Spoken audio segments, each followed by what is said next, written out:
Please, can you remind me if you'll be so kind?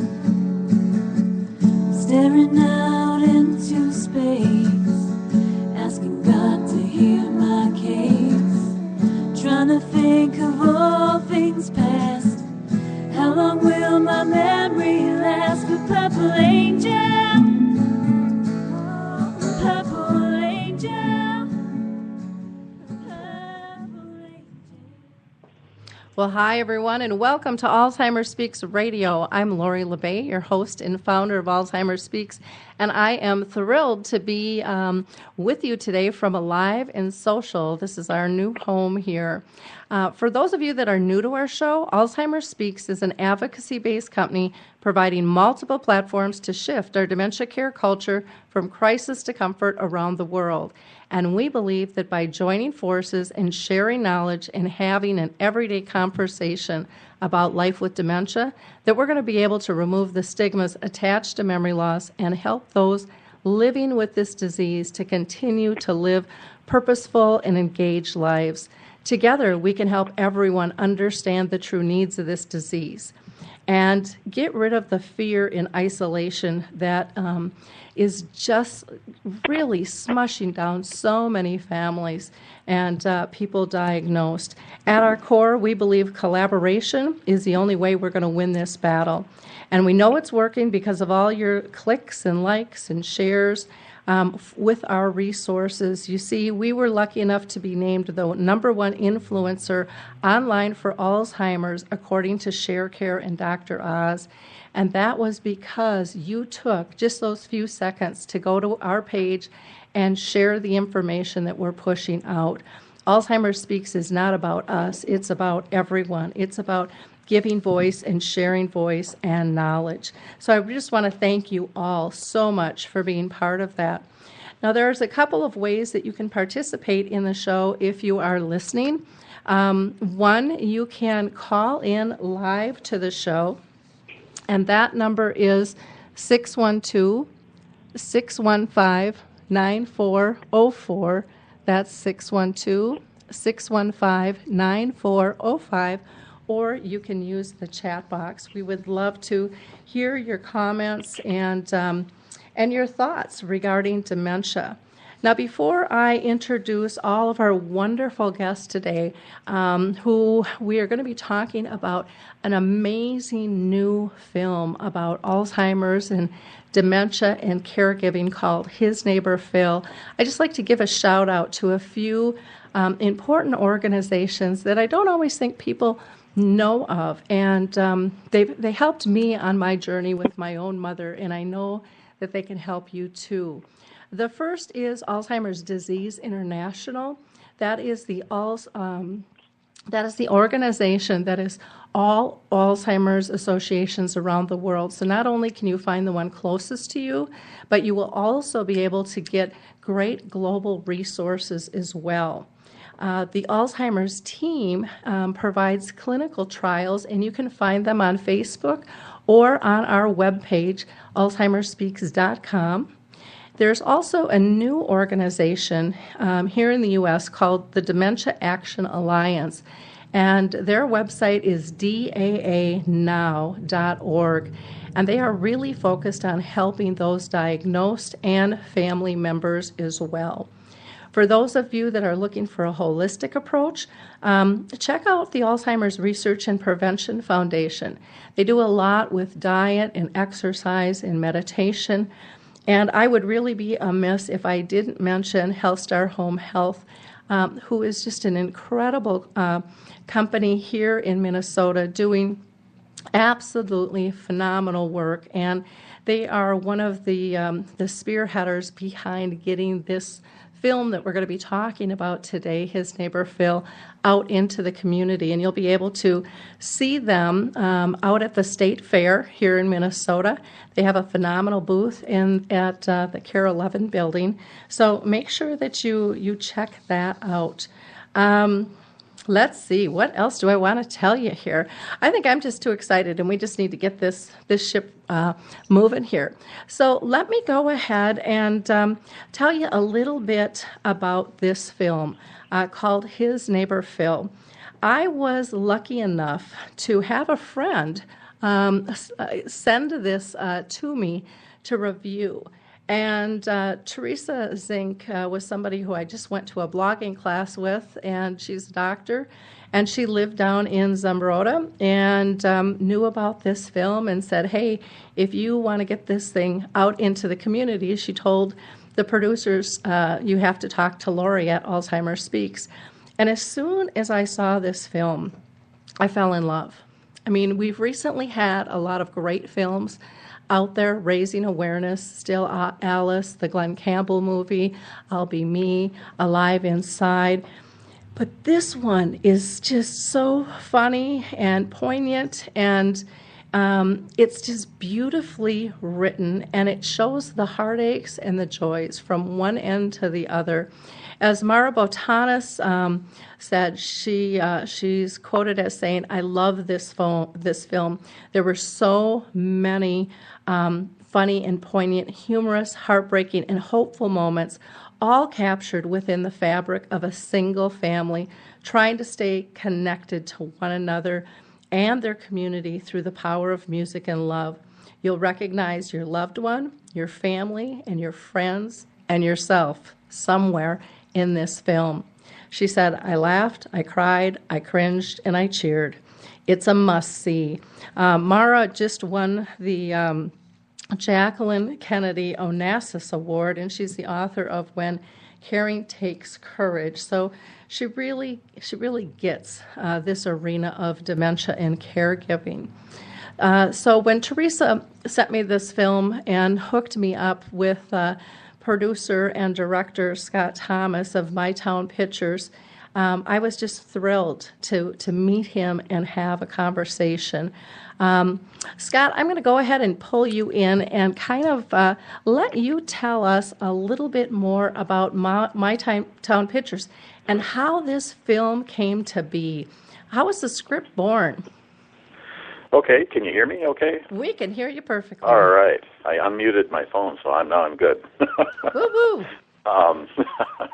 Well, the impetus for the movie came from the fact that many years ago I had done volunteering at an Alzheimer's unit in a care facility, and was always so struck with how alive those people were if you could get past the terrible things that happened with the disease, and how music was often one of the key ways that the staff there did that, and how they would come alive. And it just made me think of how much the families of these people must just be heartbroken to know that their loved ones are there. They just can't get to them.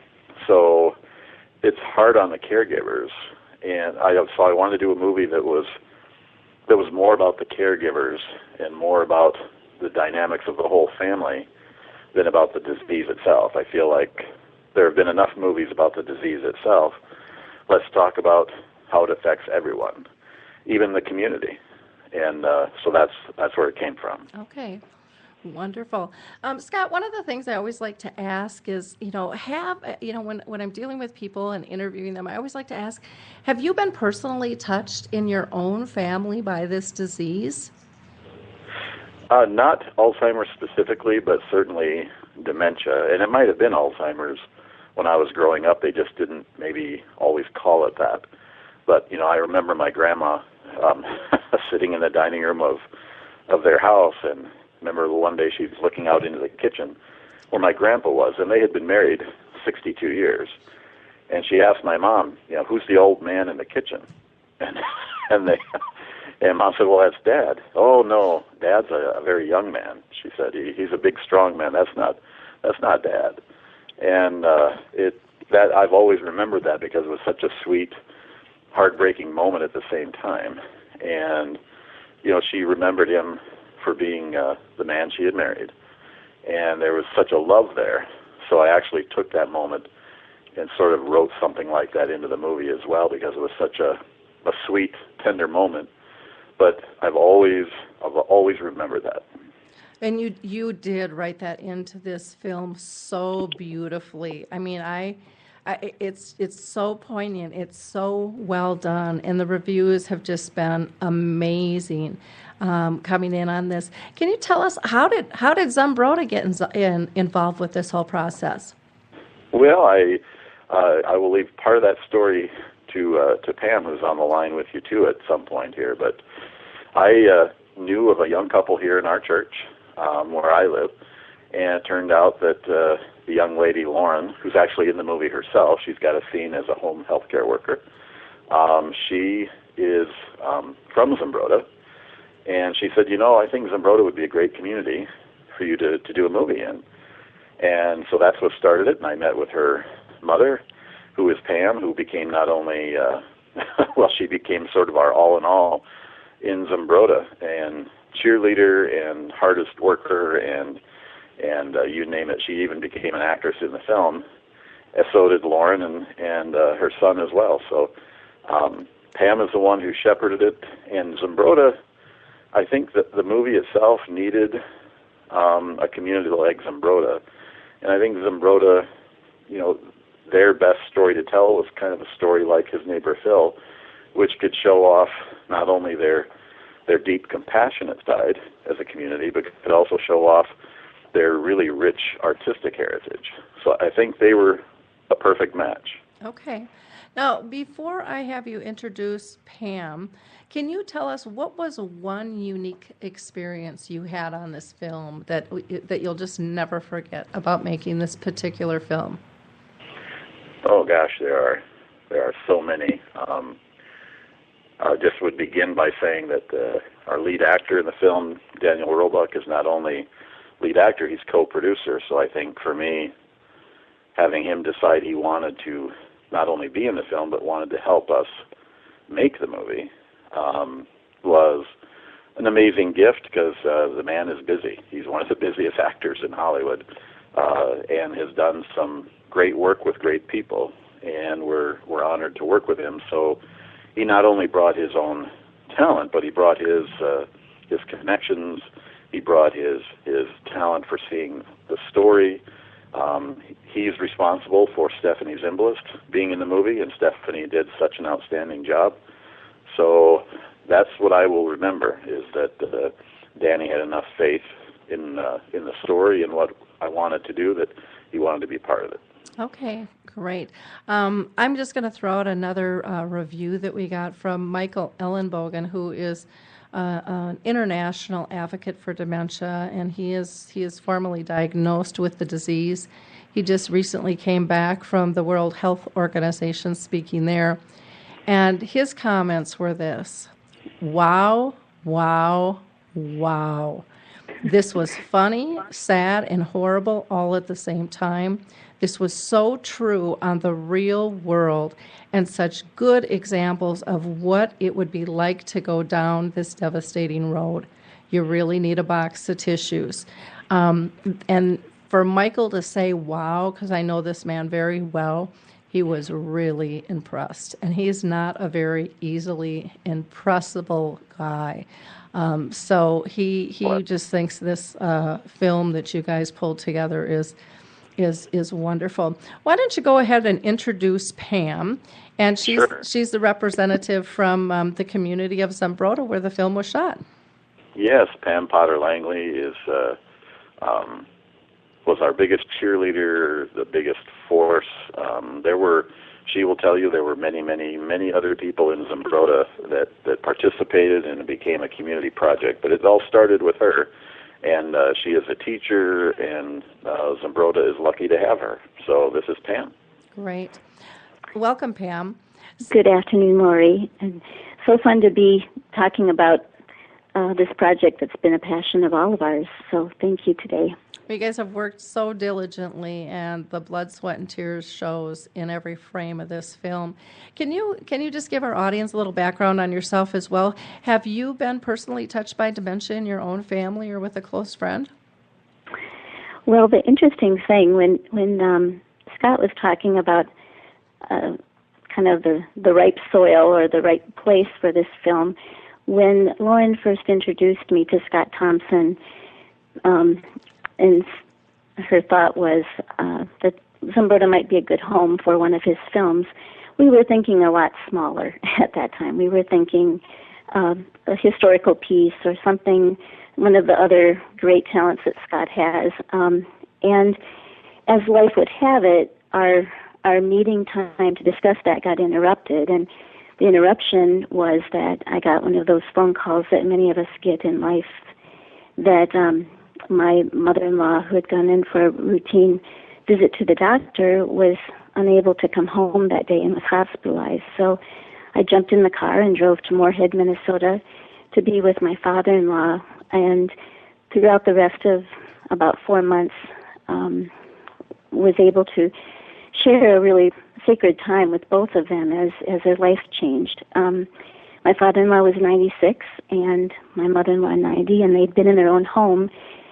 And we had watched the changes slowly occurring with Mark, my father-in-law, but did not realize he had a diagnosis of Alzheimer's at that point. And so my summer was spent learning this new side of him and trying to care for him and provide for him in the best way as our whole family together combined could do.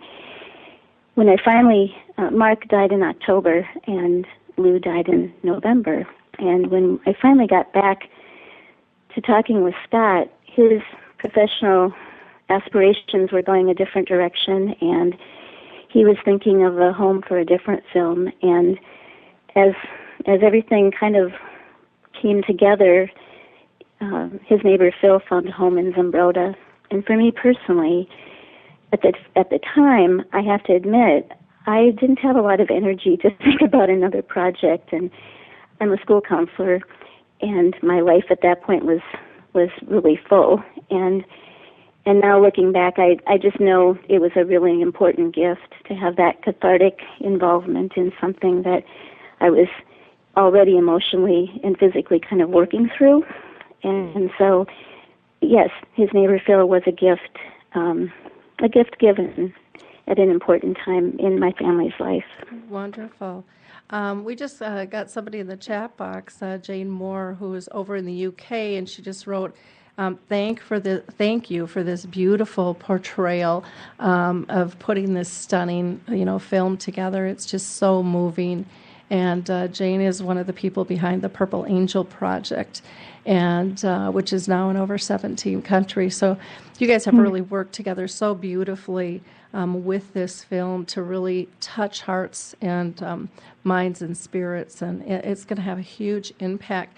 Can you tell us how the role of the community of Zumbrota played in this film and how it's changed, maybe the way the community works together, or maybe the community's just always worked this beautifully together? But I've heard lots of wonderful stories about Zumbrota.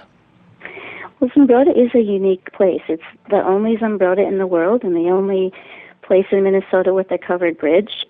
But the other wonderful thing about it is we are full of creative and visionary people who have real passion about various things in life. And frankly, bringing this to the community, none of us knew if this would be something that anyone would be interested in.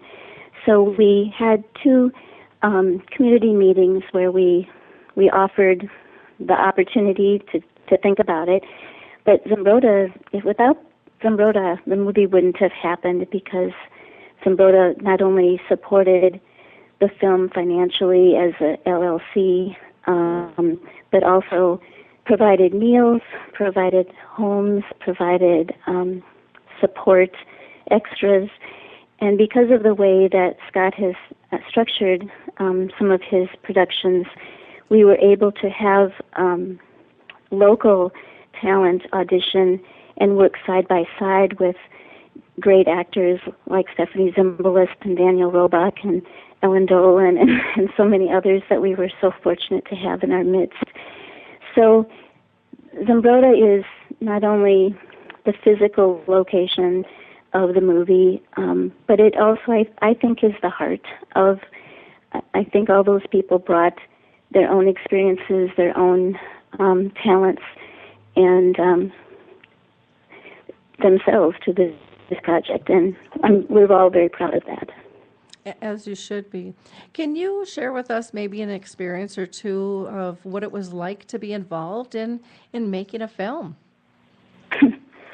Well, the crew that we worked with were fantastic, and they were very gracious in allowing all of us to learn things. I got to learn how to do a sound check, and I got to watch through the cameras, and we were intricately involved in each step of every scene, and that was because of the openness of our crew, and it truly felt like working with family during those weeks of production. I think that there were just there were just moments after flashback moments of times when I would step back for a minute and just think, oh my goodness, we're actually doing this. And probably my most the moment I will remember very vividly was one of the final scenes that was filmed, being in our historic state theater, and looking around at all of the extras who had come, and many of them had waited hours for their particular time to come up in the film's production, and just looking around and seeing how many people felt a part of the project and a part of the heart of that film. That was pretty overwhelming. Oh, I can bet. Well, how has the community as a whole? What kind of response have they had to the finished product of His Neighbor film? Well, we did a sneak preview edition so that a DVD so that the people in the community could see the results of their efforts. And we showed that for about a week in our local theater in October of last year. And I'm still getting people who see me in the grocery store or at my work at school or, somewhere in the community who will tell me about something that struck them. And I think the biggest thing that I've realized is how many people out there are caregivers in one form or another, and I believe that many of them felt validation with His Neighbor Phil, that this is not an easy role to play. It's and yet it's a necessary one, and it gave them a platform in which to share some of their own experiences with a parent or with a spouse or a friend as they watch them go through this disease. So I do think validation would be the word I would say has come from the community. Okay. Well, thank you so much for talking about your involvement with the film, and thank you for taking the time to be involved and do all that you have. This film is really going to reach a lot of people, and it's going to have a huge conversation starting here in the U.S. and hopefully helping us all become more dementia-friendly as families, as businesses, and as communities. So thank you again for taking the time to be with us. You're welcome, Lori. Thank you. Teepa Snow, who also reviewed the film, who is just a phenomenal trainer around the world here, said, His Neighbor Phil is indeed a great film and right on the money for accuracy in the typical key players in behaviors, reactions, approaches, beliefs, and the common concerns regarding dementia. I am sure first-timers will also, and also those who have made their journey, will resonate with the film, allowing new conversations to happen, awareness to grow, and the belief that we can choose to make a positive difference in how people living with dementia are able to live their lives. That's quite the kudos coming from Teepa. And Scott, I'm going to have you go ahead and introduce our next guest, who is one of the main characters and star of the show, Daniel Roebuck. All right. Happy to do that. Like I said, he's one of the busiest men in Hollywood, so he's probably off to shoot something else here in the next few minutes. Mm-hmm. Something that you will see and love like all the rest. He's been in a couple other movies for me, always does such a great job, so enthusiastic, and this time he brought all of that energy to also being a producer. So for those who have seen movies like The Fugitive, Agent Cody Banks, or TV shows like Matlock, Lost, Glee, everyone will recognize Danny, but I think they may not recognize just what an awesome producer he is as well. So this would be Danny. Well, that was like being Tom Sawyer and listening to the eulogy in the ceiling of the church. Thank you, Scott, and Lori. Thank you for helping us share this movie, and it was nice to hear Pam there too. There's nothing easy about making a movie, Lori, as any of the people on this radio show can attest. It is just always a bit difficult to keep the wagon's wheels from falling off every day. Without the people of Zumbrota, Scott and I are very grateful to them. We just couldn't have made the movie without them. Daniel, can you tell us what attracted you to be in this movie and to want to get involved at a higher level in terms of producing it? Well, it's a great question. Look, I'm a big fan of Scott's. Other than Jeanette, his wife, I don't know that there's a bigger fan of Scott Thompson on the planet. From the first movie we made together was a movie fraught with a little anxiety just because we had one person involved who was driving us all a little nutty. But a good-hearted guy, just not good at what he was doing. And I saw Scott, live through the fire of that, and I was extremely impressed with his handling of it. That's kind of how I first, took note of the character.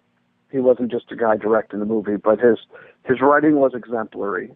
And each time I got a new script from him, it was like a different genre. That's what you really, to get that from a director is amazing. Because people generally, I'm the horror director, I'm the comedy director, I'm this and that. But Scott was moving in different genres. And on the previous movie to this one, he told me this story, and I like to think that maybe I'm getting a little in tune with my destiny, and something about this story made me think I have to be part of that completely. And although Scott had conceived it for a different actress, I immediately pitched Stephanie because that's just what you do when you're a fan of somebody. I was confident when he first told me the story. Scott, am I right about that? Do you remember that? Yeah. Scott's muted. Yeah, I had to unmute myself, but are you there? Yes, I'm here. But Scott, that was kind of the fun of that. And that's how it turned out. Yeah. And we did follow the other path too, because that's how Scott had conceived it. So we tried to make that happen. But the answer is, I love Scott Thompson. So, I'm smart enough to hook myself onto his coattails. If Scott's like, well, I'm the garbage man for, Des Moines. I'd be out there, beep, beep, beep, in the back of the truck, throwing the cans in. I think it's the other way around, though, Danny. Oh, but let me tell. Lori? I've had so many thoughts while I was listening to you guys talk. Sure. Go ahead. I just want to say one thing. This is heartwarming that this movie is affecting people who live with and teach about and doctor this disease. I just think it's amazing because I got to be perfectly honest, and I Scott may say, no, Dan, you're completely wrong. But the reason this film works on this level is because Scott Thompson did not set out to make an advocacy movie. He set out to make a movie about people. You see what I'm saying? Yep. Nobody went, oh, let's cash in on this Alzheimer's thing.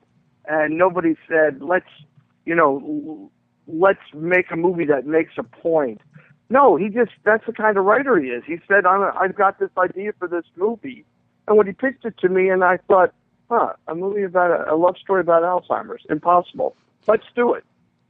Well, and the beauty, Truly. the thing that attracted me to this film right away was it was the first film that I had seen that was relationship based, which is just what you're talking about. And it's so powerful because it doesn't just show the relationship between the husband and wife when the wife's got the disease.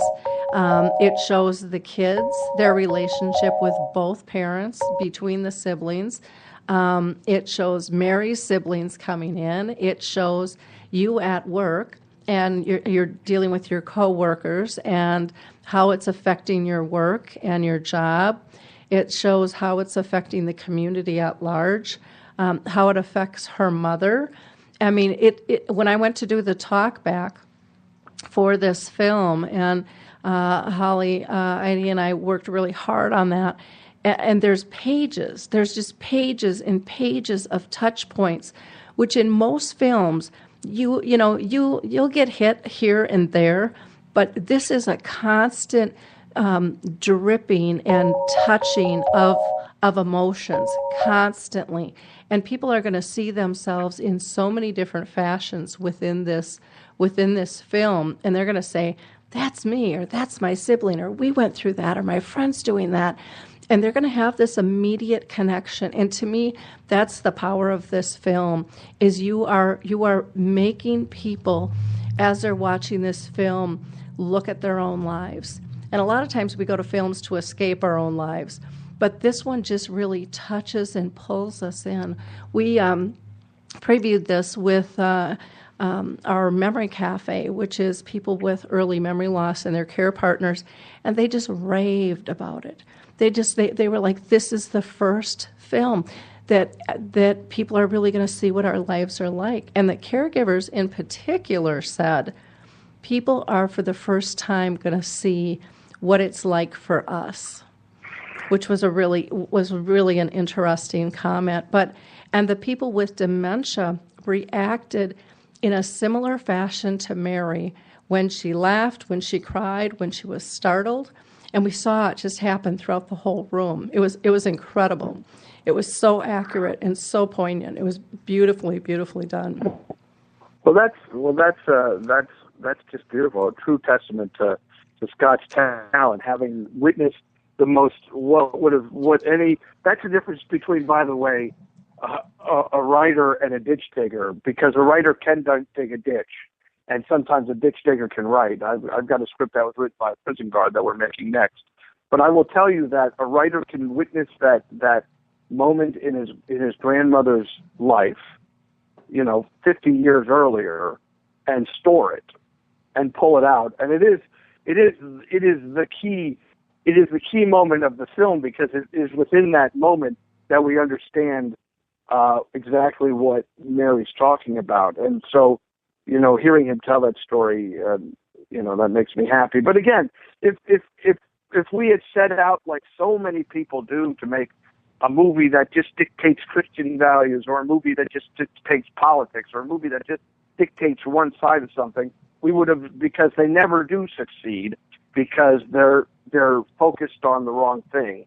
And, we just kept this film focused on the story and the people. And then Zambroda afforded us, aside from the great actors like Stephanie that we brought in, Zambroda afforded us other people to fill out our cast that did a marvelous job. Agree. I totally agree. Danny, if there was one thing you're going to walk away from this project with that's different from any other project, what would you say that is? Gloria, it's a great question, and I should have thought of an answer while you asked the other people. But the fact is, this like any movie, we getting this story made from beginning to end, and we're still not at the end. Those folks at the State Fair or wherever we're showing the movie there will get a better look at a more finished product than anybody has before. This movie, we've lived with it for a year and a half, and I will say it's the first movie I've lived with this long.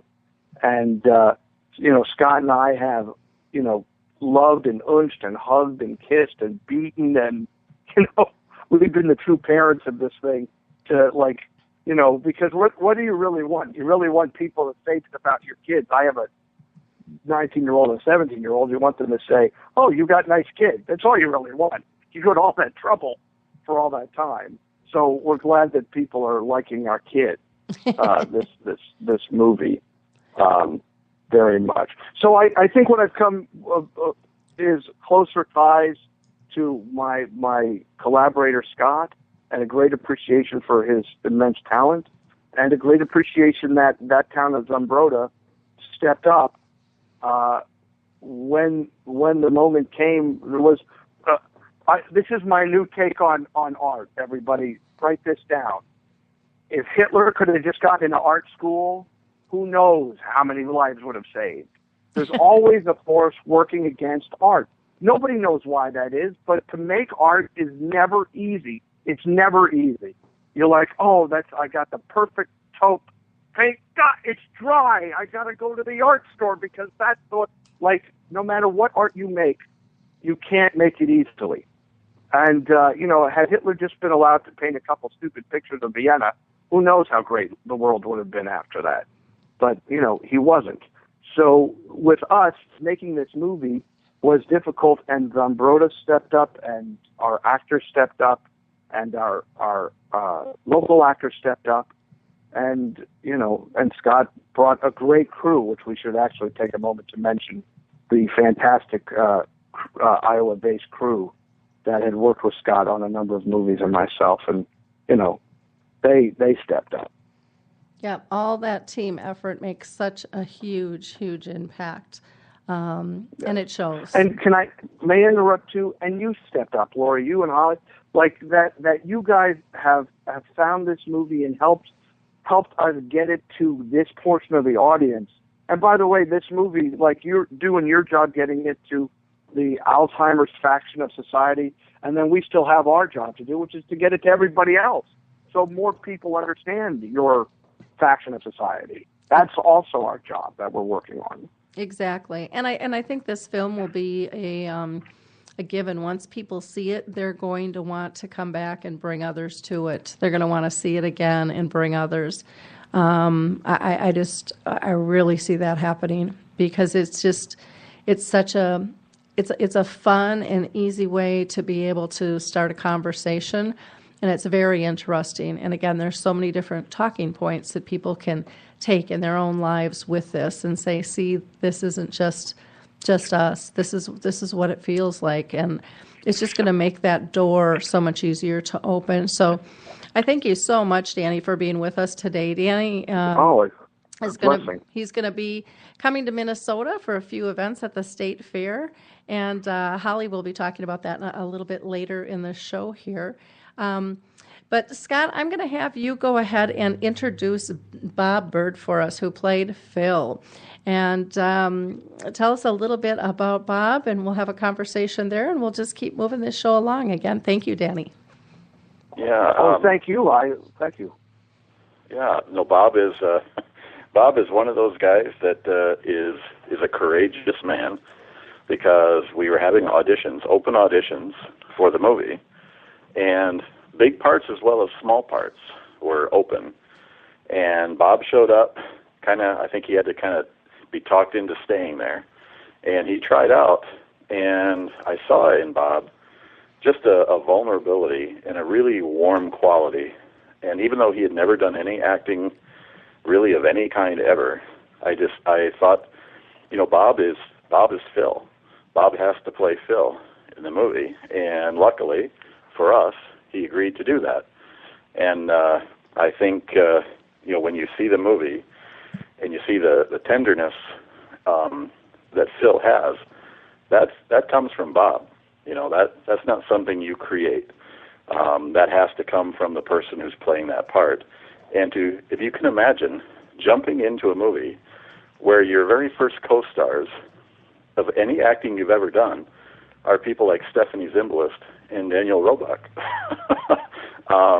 It's incredible, and he did such a great job. So I'm happy to introduce Bob Bird, who played Phil. Great. Thank you, Scott. So, Thank Bob, you, Scott. Bob, we're just so excited to have you. I just, I had heard, and tell me if I'm wrong, that you are a local farmer. Is that correct? Yep. Yep. And so, That's correct. how did you get involved with the film? I read the article in the local newspaper, and I saw that it was about Alzheimer's, and kind of like, oh, my mother is suffering from that, and maybe I could get involved. And so I just kind of thought, well, maybe I could be part of the crew. So I went up there, and Pam and two other ladies were sitting behind a desk, and that's absolutely correct. And she kind of had to, cajole me into staying, and ended up staying, and got taken backstage, and Scott had us do a couple of improv, and the next thing you know, that was it, huh? You were Yep. part of the team. Well, you did a fabulous job, and even in the movie posters, I mean, just you looking through that rearview mirror. What did you think of the script when you read it? I mean, we don't want to give too much away, but it's just, I mean, you are the key to the magic there at the end, and just really, what did you think about having that type of role that was just brought so much light to a situation that was so confusing? The thought of the role was really kind of overwhelming, but I'd been through a lot of it with my mom, so it was easy to understand. Look, this is what's going on, and this is what these other guys are seeing with their mother. These guys are with the friends and all of this stuff. So filling that in was, sad to say, pretty easy because of the personal experience. Mm-hmm. But how Scott had written the story and how Scott and Danny had fleshed it out, so to say, was so real and so poignant and very true that to have been picked for that and offered that was tremendously honoring, tremendously humbling. And I'm very, very thankful for just being able to be part of it, Yeah, it's just so beautifully written. Just the trauma and the stress that can happen with a miscommunication, and then things being brought to light, and everyone just shocked, and it's just it's done so well. What was the one of your favorite moments in working with this film, given that this isn't something that you normally do? Well, the whole thing was tremendously exciting, but getting to work with Danny, that was a blast. I mean, the guy's great. And I can't say enough good things about the guy because he was very helpful. He would tease you, he would poke you, and steer you in the right direction, and just all around fun. Stephanie was fantastic working with her. Ellen was a great joy working with her, and the scene I did with her. It's all around. It was very exciting to see not only the process, but this story being brought forth, and to show people that there's nothing really wrong with them. They're still there. It's other things. Mm-hmm. Okay. Now, do you think you'll be able to make it up to the state fair and visit the HealthStar booth at all? Sure. Why not? Wonderful. Well, we would love to have you come up for the autograph signing, and we'll be doing some radio interviews there on the 27th. And again, we'll be talking to Holly about more specifics on that. So, Bob, do you think you're gonna since you're getting great reviews from your debut as an actor, you gonna look into doing more acting, or are you gonna stick to farming? I've done enough farming. You're ready for a change, huh? Sure, open for offers. Yeah, whatever. Well, wonderful. Well, thank you so much for joining us today. Really appreciate you taking the time so much to be with us today. No problem. I did Thank want you. to. Thank you for bringing this forth. Great, thanks. I did want to just throw out another quote, which was from Norms McNamara over in the UK. He is the man who started the Purple Angel Project, and he was diagnosed at the age of 50 over 7 years ago, and he says he's still fighting. He says, as someone who was diagnosed with dementia, myself 7 years ago at the age of 50, this film resonates and touched me so much. It's so refreshing to see such a positive ending at the end when many of these films are not. It's a film not only for carers, which is what they call caregivers over in the UK, but also for those with early to mid dementia to enjoy. It's also a story of hope and the important family values through thick and thin times, thoroughly enjoyable. So again, high kudos from Norms. And then I want to read one other one from Dr. William Fry with the Alzheimer's Research. He's the Alzheimer's Research Director at Health Partners Center for Memory and Aging. And he says this moving film shows the need for family and friends to rally together to help each other deal with Alzheimer's disease. And it also motivates our researchers to continue to develop promising treatments and methods of prevention, and emphasizes the necessity to support research at the centers such as theirs, as the Health Partners Center for Memory and Aging. So we're going to take a short break here and hear from the Twin Cities hit show. Just when you thought it was safe to go back online, along comes this hit show. Do you want to do this? I will do this. Gaby, let's not battle our guests. You're being nice. Yeah. In a world full of hit shows, this one's the real deal. I'm refusing to engage in an argument that doesn't exist. I'm not arguing. Twin Cities hit show. Oh my god! Oh my god! Hey, see, this is how fights start on pedal pubs. This is exactly. He's just all that redheaded anger just came up. It's all in his chest right now. The Twin Cities Hit Show airs live daily, 9:30 to 10:30 on the Alive and Social Network. Oh, Shannon, welcome to my world.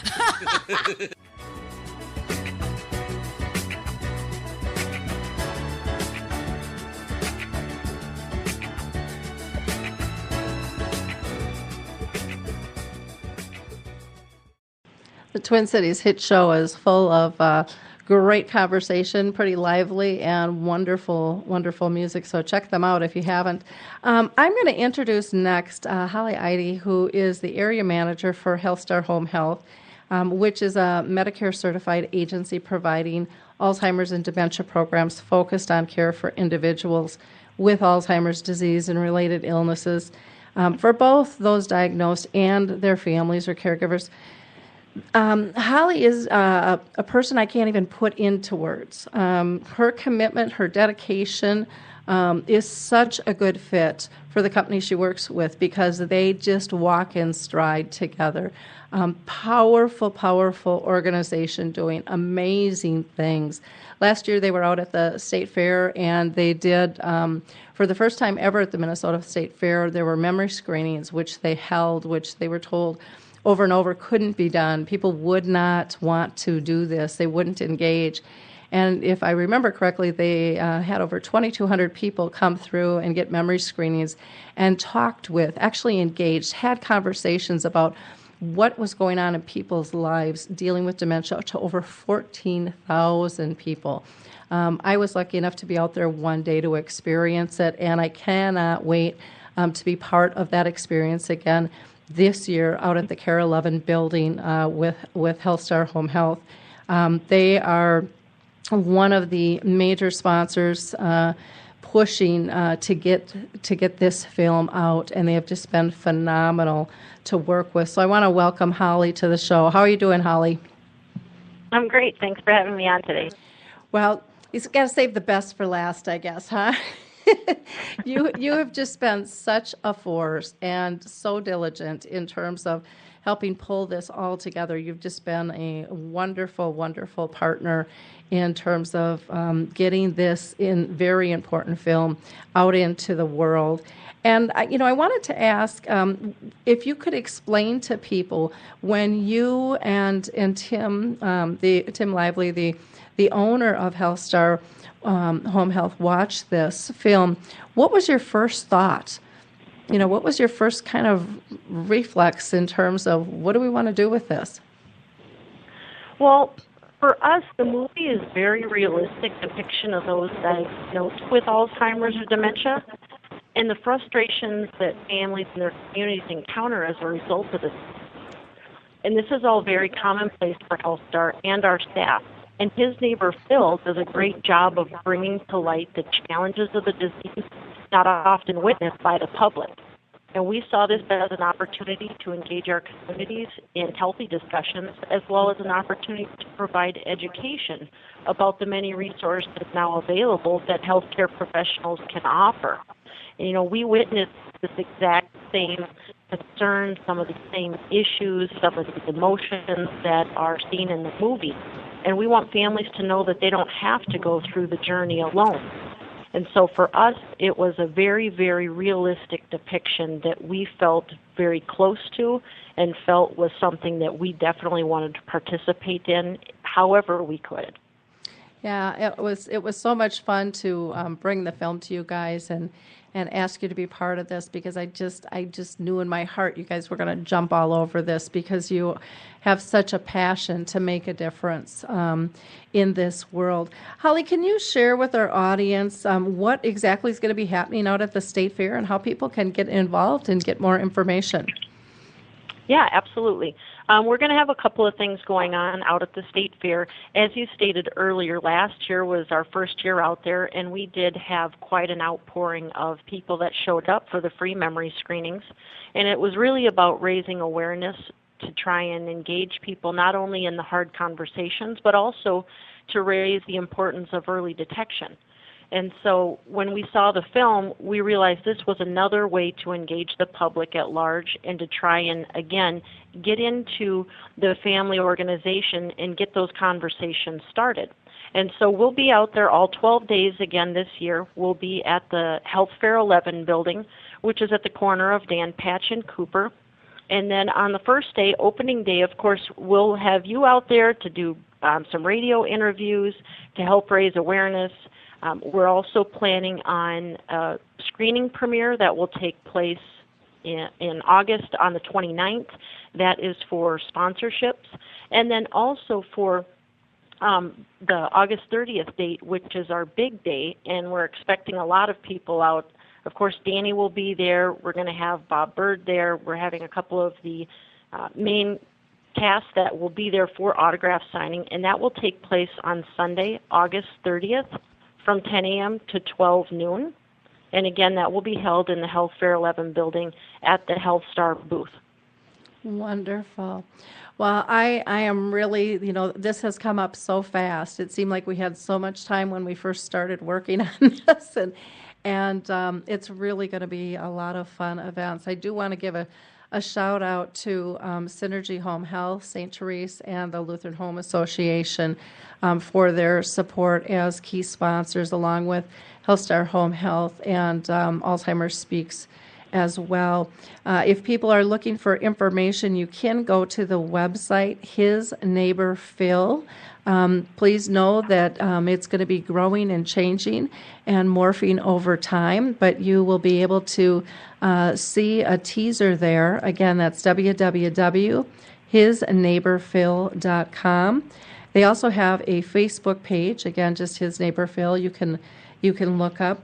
And, we are just so excited about this show. I'm just going to ask everybody one at a time here if there's any last comments.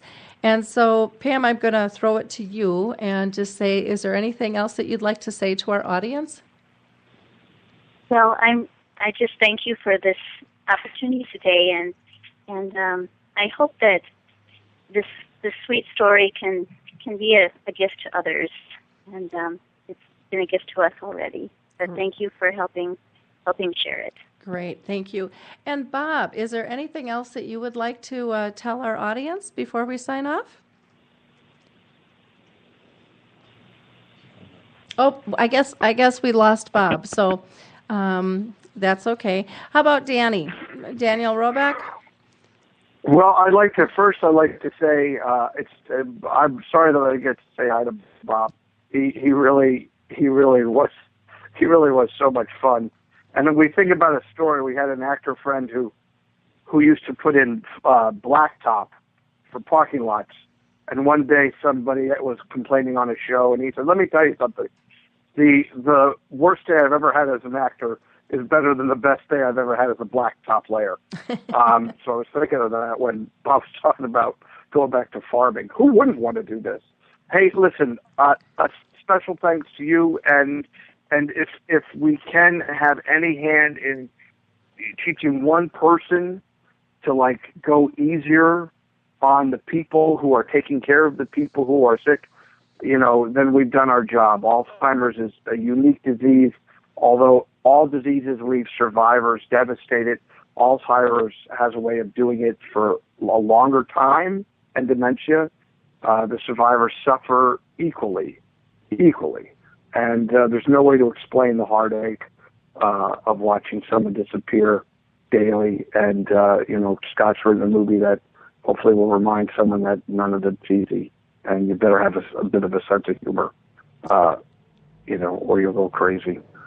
So thank you for all of your help and your support. And I can't wait to see everybody at the State Fair and come and get autographs and photographs and, bring your Matlock posters. I'm sure you don't have any, but say you did, bring them along. We'll sign them all, whatever you need. Okay, sounds good, Daniel. Thanks so much, and we'll see you in a couple of weeks.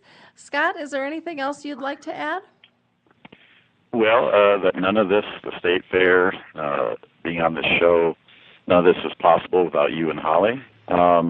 Folks out there have no idea how hard these women have worked and how many hours they put into this already. And there's nothing more gratifying to filmmakers than that their story that starts out as a little seed in their head becomes something that a lot of people can find shade under. And so it really is humbling and honoring that you two would take such an interest and such an advocacy for it. And we are so excited to share it with people who could actually use it. That was the whole point of the movie. Let's get it in front of people who could actually benefit from it. As well, it's an entertaining movie as a movie, but I think being able to help people just makes it that much more gratifying. Agree. I'm really looking forward to the talkbacks after this film and engaging the community and hearing their story and being able to hook them up with resources and support. I think that's the critical piece that is missing. To be able to remove that isolation and give people hope is going to be an incredible gift that you guys have given to the world. So thank you so much. Holly, anything I've forgotten? No, I guess from my vantage point, I just wanted to state that His Neighbor Phil is really a great opportunity to not only help raise Alzheimer's and dementia awareness while researchers are still continuing to look for a cure, but it's also a great way to engage communities through ongoing education. I think that this film does an excellent job of that in many different facets, and I'm looking forward to the launch of it. Great. Thank you again, everybody. For those of you who didn't hear our last show, I did interview Nashville singer-songwriter Jill Miller, and we played a couple of her beautiful songs about her experience with her own dad with dementia. And our next show next week will be with Anthony Cirillo, who's a wonderful trainer. He does a lot with music as well, so it'll be very fun to talk with him. Today we had our dementia chats in the morning. We've kind of flip-flopped radio and webinar times, and we had a fabulous conversation about sleep issues. So that recording is available on the blog, and I will be posting that on the website as well. But please feel free to share that. The one prior to that one, we had a great conversation about honoring Richard Taylor, who was one of the leading voices in dementia, who passed away a couple of weeks ago. And what else do I want to mention here? There was also a fabulous video that Dementia Action Alliance did, and it's just actually it ended up being just an audio recording about living fully with dementia. You can find that on the blog. And our intern, Michelle Remald, wrote a beautiful post about life changes and family. So with that, we'll go ahead and just, again, thank all of our guests, Scott Thompson, with My Town Pitcher, Holly Eid, with Health Star Home Health, Daniel Roebuck, who is just a fabulous lead actor, and you will recognize him in his many shows. Bob Bird, farmer turned actor, who plays a wonderful role of Phil, and Pam Potter Langley, who has just been such a force down in Zumbrota in helping bring this film, His Neighbor Phil, to force. Until next time, please keep your memory chip at hand. Again, that just teaches you to focus on 3 simple things. Are they safe? Are they happy? Are they pain-free? Thanks so much for all of your support, and I want to give a shout out to Alive and Social. I'm thrilled to be in their studios and looking forward to a long ride here. Bye, everyone. We'll talk to you next week.